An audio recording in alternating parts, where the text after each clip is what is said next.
Now, as you know, I did share a gag with the Dalai Lama because he was in such fine form. I decided that I would tell this gag. Now, it did prove to be not my most successful ever. Check it out. So the Dalai Lama walks into a pizza shop. Pizza shop. Pizza? Pizza shop, yes. Yeah, pizza shop. And says, "Can you make me one with everything?"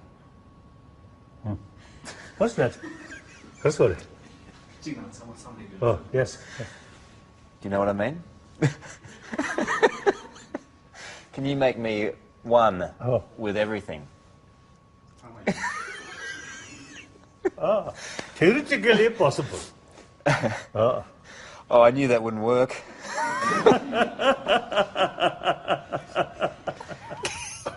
He laughed more at the fact that it didn't work. You didn't know what pizza was. It's always going to fall down there, isn't it? You know that a joke's in trouble if you've got a translator off to the side every couple of words. Anyway, I felt better having spoken to him, and I think everyone who talks to him does. With everything, because it's a pizza, and he's the... You should have said the lot. One with the lot. One with the lot. No. Maybe if it was a hamburger.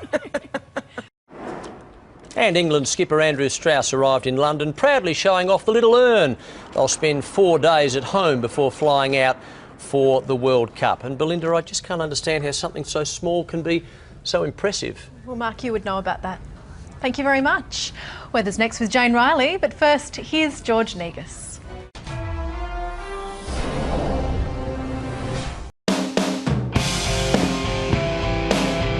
Won't you listen to reason?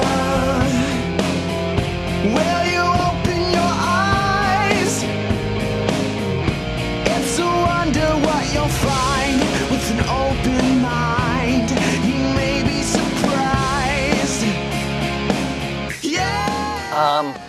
Emails. I mentioned before, we have emails and that we respond to. And I thought, this one just came in, I think, today. Yeah, it came in this morning.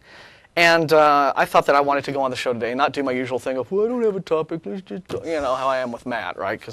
No, I thought, well... Because I expect a little more. Yes, you do. And just sort of, because that really hurt last time when you, like, just left, you know, I've learned my lesson about, you know, so, anyway, yes, here's an email that came from a fan in Italy.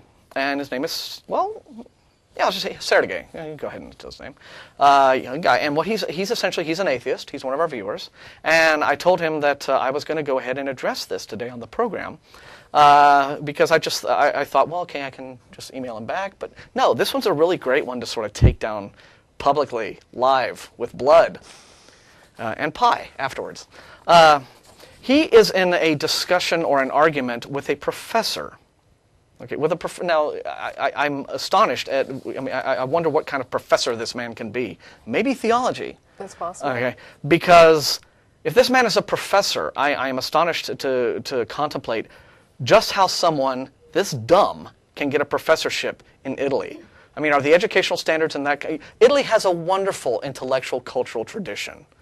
It hurts me to think that there are professors like this apparently out there trying to undermine that. They also have the Holy Roman Catholic Church. Well, yeah, but you know, so there's, I guess, you know, maybe this is a professor of Vatican nonsense, you know, whatever. But anyway, Sergey writes us and he tells us about this discussion he's having with this professor, and he says, you know, and I'm going to be meeting with this guy this week to talk some more about this stuff, and just to go through pretty quickly.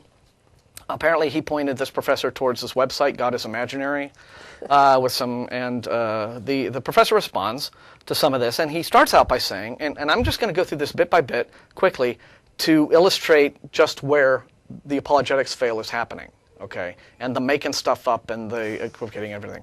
The professor starts out by saying, oh, I'm not going to do the accent. I just got done reading through a few of the God Imaginary proofs, and I have this to say. Most of their proof is against a straw man, and then he goes on sort of pompously to explain what a straw man is. Okay, well, this is fundamentally the courtier's reply that P.C. Myers came up with in response to the people attacking Dawkins for not having this sufficient understanding of, you know, complex theology. It's always, you know, a skeptic or an atheist will criticize some aspect of Christian belief And then the believer can just, oh, well, you have a very shallow and insipid understanding of these things, when in fact it's all extremely deep, and you're not really getting to the meat of it because you're ignorant and you haven't studied Which this I kind of still thing. say is interesting, because without a God to examine, how can you know more than someone else? Well, that's a point, yeah. Yeah. But anyway, here's the example that was given. We're doing, before we've talked about things like, problem of evil, like deliberate acts of evil, like child rape and crimes and things that involve free will. Well, what about natural things, tragedies like cancer? Here's the question that was raised. For instance, a professor responds, why doesn't God answer the prayer to cure cancer? They, those pesky pain in the ass atheists, they argue that it doesn't work. Period. Trouble is, cancer is being cured day by day. It will be cured. Now, you guys are going to love this. You're going to love this. He says it will be cured within well, first off, he asserts that it will be cured within 100 years for sure, more likely within 20. Glad you're confident about that. Yeah, are you a professor of oncology now? Because he sounds really, probably not. But he says this. Listen to this. This is the great part. God is answering the prayers of many righteous people who not only prayed, but backed up their prayers with money, research, dedication, and science. So this is the God helps those who help themselves argument. If you do it yourself, and then you thank God. Well, if prayer needs to be backed up with money, research, dedication, and science, why waste time with the prayer part? Isn't it right? What role does prayer play in any of that? Doesn't Russell use the example of taking 2 aspirin and praying for your headache to go Yeah, away? and the headache went away. That's exactly what this fellow is doing. Okay. So he's saying, yes, God is answering prayers. Okay. It's just people got to do stuff, and when they do stuff, but that's actually God answering the prayer. Yeah. A little odd, yes. But then he goes on and he mentions some stuff that's historically false, actually. He says, if you study the history of medicine and medical research, you'll find that much of it owes its present status to Christians, Christian universities, Christian hospitals, which is actually pretty ahistorical. I mean, the history of medicine is pretty much we have St. Jude's Hospital today. And transcultural. Well, actually, in the Middle Ages, right, which falls within the period that he's about to talk about here. The most... okay. Gotcha. In the Middle Ages, the most advanced medicine that was actually going on was coming from the Arab world, the Islamic world. Now, they were still wrong, right, because they were working off Galenism, which came from Greece. And so it was all about the 4 humors and what have you. Oh, yeah, yeah. But this was a time when, so that was actually the most advanced medicine at that time. And then in different, throughout all human cultures, you've had this or that or the other advance, and someone going along to fix some errors in our knowledge and what have you. But to claim that, again, it's mostly due to Christians, that's just plain ahistorical. But again, what he says is these same Christians prayed greatly each time they invested in research, outreach, and care. So what did it? Was it he seems to think it's the prayer that did it, and the research, outreach, and care, the actual science that followed the prayer, had really no part. Or did it? I mean, you think that this man, being a professor, would understand that what he's just made is a testable claim. Yeah. Okay? We can do this. We can actually run an experiment. If he's saying that, is he implying that only research that is backed up by prayer ends up having positive results? Right. Or is he saying simply that, yes, prayer happens, but you got to have human activity to back the prayer up to get those results, in which case, why do we need prayer at all? Correct. No, he goes back and forth, and he doesn't really, explain which of those two kind of conflicting positions he actually holds. It's like the children's story with the stone soup. I won't go into it, but you can look it up online if you're not familiar. Stone soup. But what he doesn't get with when atheists ask these questions is, look, why can't prayer simply be sufficient in and of itself? Right. You are essentially talking about. Well, here I'll give a much better example. When he goes on, he goes on to say prayer works, but sometimes very slowly. Okay. And then he goes on to claim that he's annoyed with atheists because we're actually asking, well, why doesn't God answer prayers? We're asking, they're defining, when he says prayer doesn't work, they're defining doesn't work to mean doesn't work magically or doesn't work instantaneously. Sort of like it was described in the Bible. Well, he says, Jesus never said that. He said neither do most Christians. He said you can move a mountain. Yeah, that bit, right? The whole grain of a mustard seed, right? Yeah. But the point is, Mr. Professor, yes, in fact, Christians do claim this. We get calls on this show, and we get emails from people claiming, yes, God answered my prayers, and they describe a miraculous Yeah. instant event. Women who This couldn't have change- children, that were barren in the Old Testament, Yeah. praying, giving birth to children. But again, what are we doing here? It's called no true Scotsman now, Yeah. this fallacy. Well, real Christians don't say that. Right. So look at what he gets to do. It's just, imaginary beings are wonderful because you can just keep moving the goalposts and making stuff up to respond to criticisms. Christians say, well, God can do this. Well, if God can do this, how come he doesn't do this, that, and the other thing? Well, I didn't really mean that God does this, right? What God really does is more like this. You see, you can just keep bouncing around. It's just sort of, you spin around and around in a rhetorical cul-de-sac until you're all dizzy and you don't know where the conversation began. But he says, prayer works, but sometimes it works very slowly. To God, the Bible says 1,000 years is as a day. Since the year 1010, just think how much has been cured. It's amazing. And in just one day of God's time. Isn't that awesome? It's awesome for God, but what about all the people that died in that 1,000 years? No, I'm just, in terms of like this sort of bogus argument, right? Look at what he's able to do, because he can just make this stuff up. So he can respond to atheist criticisms of why doesn't God just cure stuff instantaneously?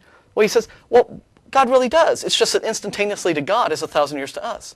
So he really is answering prayers instantaneously. It is wild that this is coming out of Italy with a history of miracle belief. Right. Again, but you can just sort of deny these things, right? You can just do this kind of, when you have an imaginary being that you are trying to defend, you defend him with these fantastic flights of imagination. Because, but this is just a hilarious example of this sort of thing, and I'm really, really stunned. So if Sergey is watching this, or if he sees it later on Blip TV or something like this, just you tell your professor that I'm absolutely amazed that someone, actually tell him that this professor has my thanks, because we live in Texas, where the educational standards are known to be pretty abysmal, and they've just gotten worse.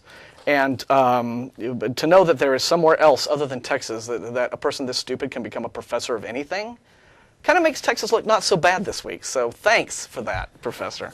But it really is just incredible. So in other words, according to this professor, the results of prayer are indistinguishable from the results of hard work and human effort.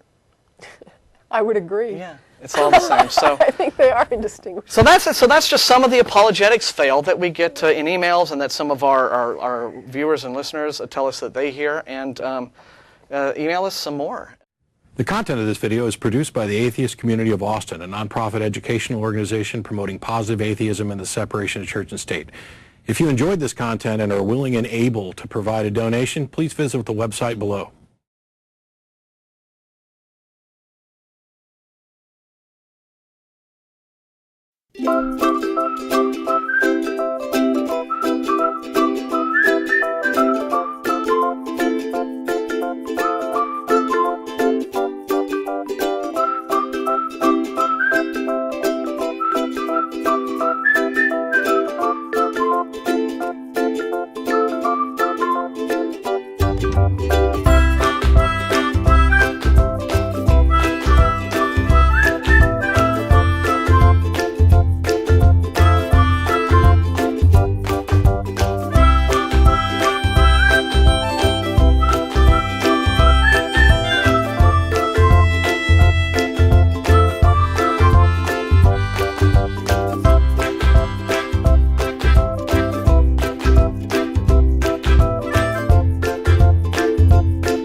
Desasegurar la granada.